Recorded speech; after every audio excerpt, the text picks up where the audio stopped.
YouTube has announced support for 60 FPS videos. On the left hand side of the screen is 60 FPS and on the right, 30. Since this video was uploaded before the full rollout, early viewers might not be able to see the difference. I'm hoping that once the update comes out, videos such as these will be updated. I've been uploading a lot of my videos in 60 FPS for months, so they should hopefully have a quality boost in the near future. So what difference does 60 FPS make? It depends on the content. High contrast clips, such as this black and white desktop, are the most obvious. In fact, 120 FPS makes this sort of scene even smoother, and I can't even stand 60Hz anymore for desktop work. Aren't I picky? Next down the list are video games.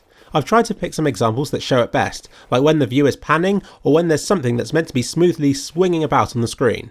It seems as though 60 FPS has become the standard for most PlayStation 4 and Xbox One games, so this YouTube update makes total sense. And finally, video camera clips. This is a very tricky subject, since most European cameras film at 50Hz, making conversion to 60 FPS very juddery and messy.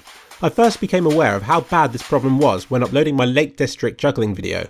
You'll notice that if you pause it, it's as though there are double the number of balls. These sort of artifacts are common when it tries to squish 25 or 50 FPS into the internet standard of 30, particularly if you use interlacing.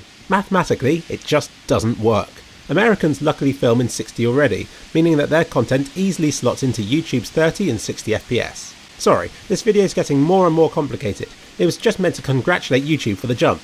My new camera happens to film in 60, but I personally can't see any difference between 30 and 60 thanks to the amount of blur between the frames. Higher quality cameras should show the difference more obviously, as will movies.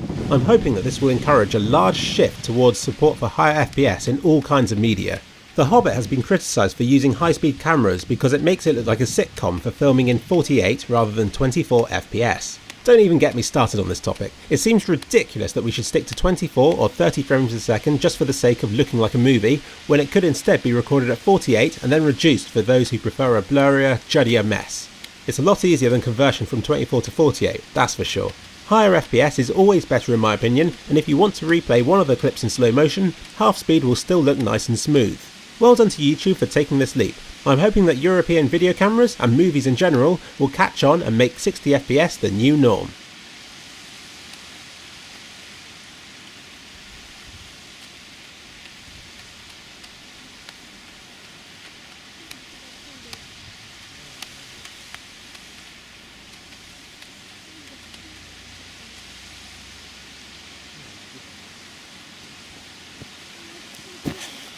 Football.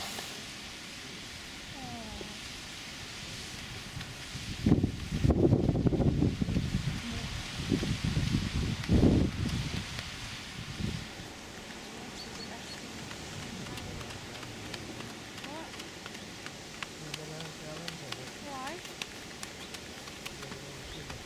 No.